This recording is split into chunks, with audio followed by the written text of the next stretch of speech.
Let's bring our U.S. Report regular, former White House Chief of Staff and Senior Advisor at Bondi Partners, Mick Mulvaney. Mick, we've got to start here with all the chaos in Congress, with Kevin McCarthy getting ousted in a historic vote this week.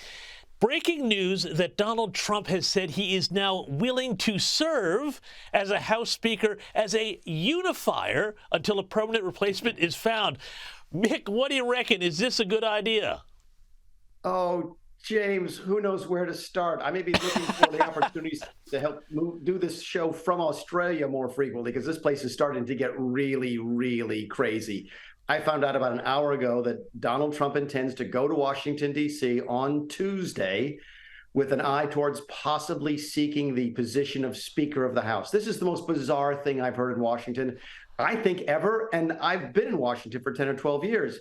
It's completely unclear what is happening. By the way, for your viewers' information, it's a strange rule in the United States of America, but the Speaker of the House, our leader of our lower chamber, does not need to be an elected official who's a member of that chamber. It can literally be any person. In fact, it doesn't even have to be a citizen, I don't think. It's just a person. So Donald Trump technically could be the Speaker of the House.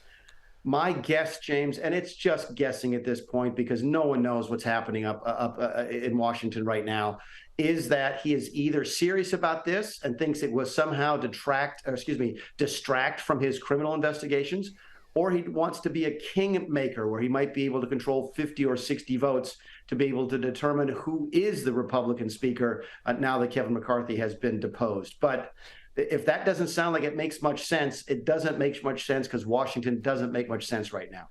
Well, yeah, and, I opened the program saying that I thought this whole coup to knock off Kevin McCarthy was just absolutely idiotic by the Republican Party. But give us a little bit of a background to what led up to this, because I think a lot of people in Australia don't fully get just how crazy the whole effort to kick out the Speaker was without any sort of plan for what came next.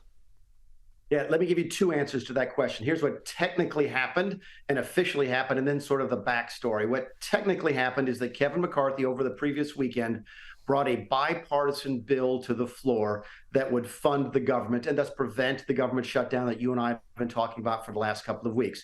That bill passed, and the government did not shut down.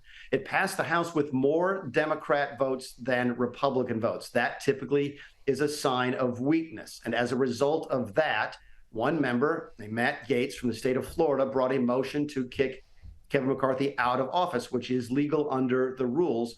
And that motion passed because 8 Republicans and every single Democrat banded together to kick Kevin McCarthy out of the Speaker's chair. That's the official position, and that's partially true. The backstory is this, that Matt Gaetz has never liked Kevin McCarthy. There's some sort of personal animosity there that no one in Washington has ever understood. Matt Gaetz is a very, very strange individual. Some people think he's crazy. I don't know if I have any evidence otherwise, but there was some sort of personal vendetta that drove Kevin McCarthy from office. The reason there was no plan is that I think this was just a personal attack. Matt Gaetz doesn't really care who the Speaker is as long as it's not Kevin McCarthy.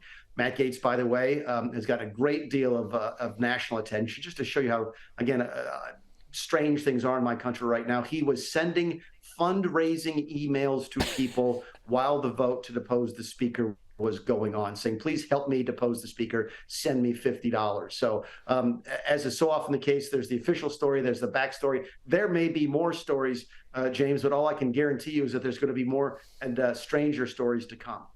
And some of the Republicans who were part of this effort to oust McCarthy, they said that he was a liar, that he had broken promises. Some of the people involved with this were people like Nancy Mace. On what grounds were they saying that he was actually a liar?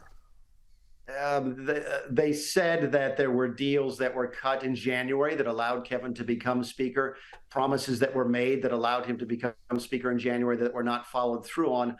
All I know is I was in Washington during the vote, had a chance to watch it up close. And what I saw was the people who actually cut the deal in January with Kevin McCarthy, who said, no, that Kevin McCarthy's done exactly what he said he has done. There was one member who's most of these folks are friends of mine, but one of them and I are fairly close, and we have been through some speaker battles before. We got elected together in 2010. We fought John Boehner in 2013, fought against Paul Ryan after that, and so forth.